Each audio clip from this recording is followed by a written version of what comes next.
obviously I remember all my Elton John records and everything like that. I loved Elton. I seen him on the first time I ever seen Elton was on the Sonny and Cher show. He played Lucy in the Sky with Diamonds. And I was like, oh my God, what is this? This is the greatest thing ever. So I got the records and everything. I remember I was like, man, I like this Elton John guy. He does Lucy in the Sky with Diamonds. It was my buddy's, his older brothers were like Jackass. That's a Beatles song. Like, I didn't even know.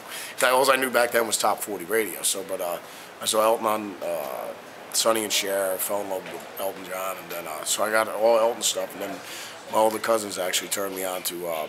They were huge Stones freakos, so they turned me on to the Stones. And like, man, Zakk, you gotta listen to the Stones and stuff like that. So they turned me on to Stones and Sabbath and Zeppelin and all. That's where I found out about all that stuff. Or actually, my buddy we were in art class. I remember like had to be like I don't know sixth grade or something like that.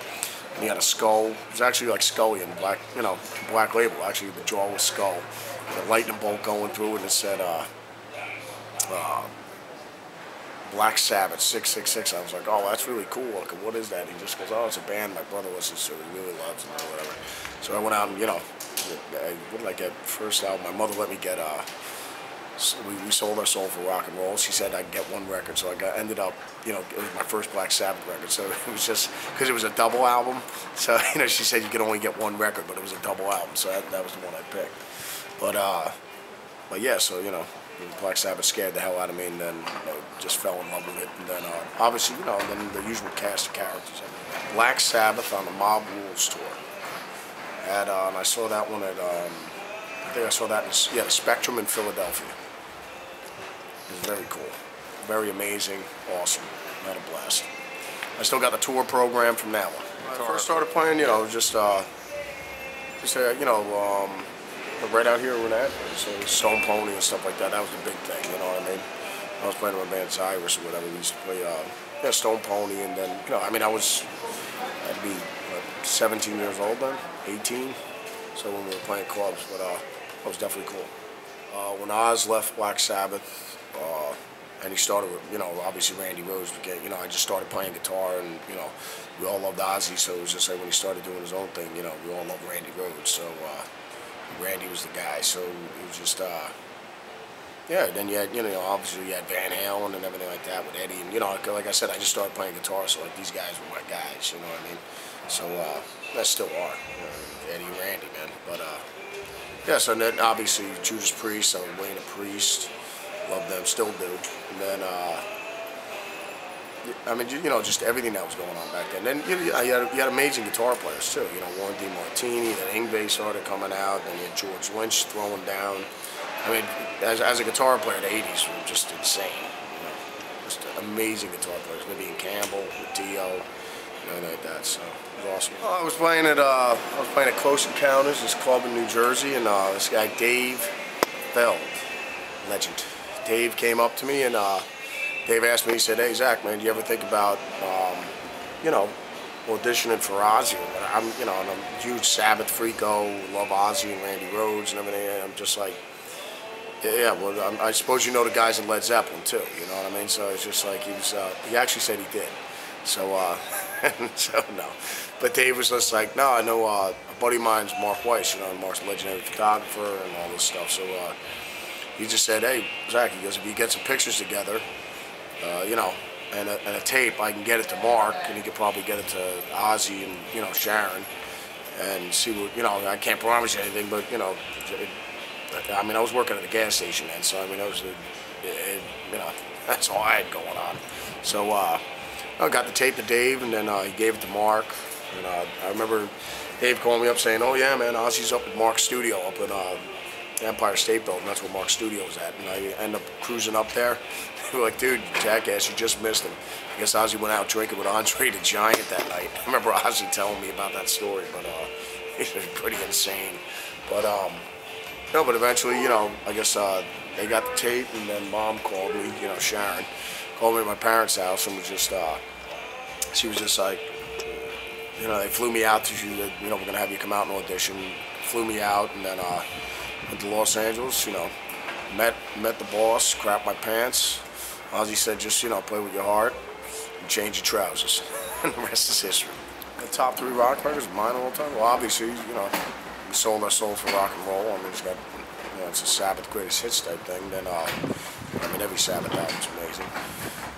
Led Zeppelin, I mean any Zeppelin album would just destroy. But I remember listening to the first Zeppelin album all the time. There's a lot of jamming going on and everything like that. So that one, then I'm trying to think. Any other rock records? Hell, I mean you can get any Skinner album. I mean Leonard Skinner as well with Bad Company. I mean like I said, Elton John, any of them, we're all good, But yeah, can't go wrong with any of the bands I just mentioned right there. Well, the rock scene today, I mean everything just mutates into other things, which is great. I mean, that's advancement. I mean, everything moves. It's got to change, I mean, it can't stay the same all the time. But I mean, the bands I tend to listen to, I mean, the bands that are, are rooted in the bands I love, whether it's Sabbath and all that stuff. It's just like, whether it's Stone Temple Pilots, Alice in Chains, Soundgarden, or anything by Chris Cornell's solo stuff. I mean, as far as those rock bands. But then you got all the cool, the younger guys coming up, whether it's Five Finger Death Punch and, Avenged Sevenfold and all those guys, you know what I mean? So it's just Shadows Fall. And, like a lot of the bands that come out on the Ozfest are really slamming bands. I mean, and nowadays they're really super talented guys coming out, that really great musicians as well in the bands, you know what I mean? So, no, it's healthy. It always, because you're always going to have, the next wave coming in, which is good. And, nowadays I think it's definitely different than back in the day with, with Oz, where I remember me and Ozzy talking about it. I said, well, think about it. Back then, the bands that really got the cream of the, the crop actually got signed back then. I remember Oz in the 80s, he just kept going, Zakk, it's just like anybody can grow long hair nowadays, and it's like you get signed, or if you're a good-looking guy or something like that, Like back then, you really had to, dude, you had to be able to play, and you had to, you actually had to be good, you know what I mean?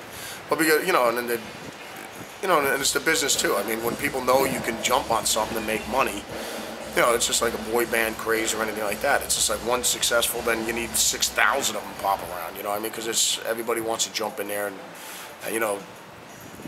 have a piece of the action. So, I mean, it's a business, so that's what you're going to get. But I think nowadays, I mean, me and Ozzy were talking about it one day. I was saying Oz, they said, but think about it.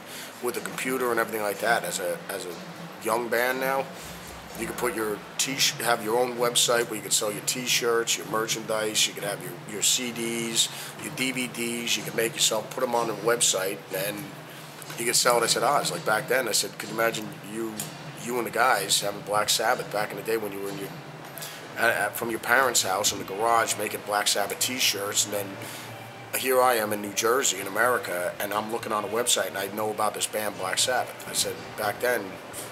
I said, nowadays and that's all around the world now. You know what I mean? With just a click of a button, you can find out about your favorite bands or anything like that, which is great. So it's not like you have to live and die by getting a record deal. Like back in the day, if you didn't get signed, it's like, well, I guess I got to get a day job the rest of my life. Nowadays, with the internet, it's just like you have access to. You can make a living as a musician. Oh yes, it's a classic. It's a classic right here, man. As you can see, the stonewashed jeans in full effect, man. This cat pretty much looks the same, man. See, he still looked cool then. He nothing embarrassing going on here. And then we got Joe. Well, he's no longer with us, but Joey kicks the ass, man. Cool dude. Very cool. But yes, I remember this day. In rock lore. Everybody, what's going on? This is Zakk Wylde, Black Label Society. Go to rockscene.com, check out the interviews, all the other stuff going on in the rock scene.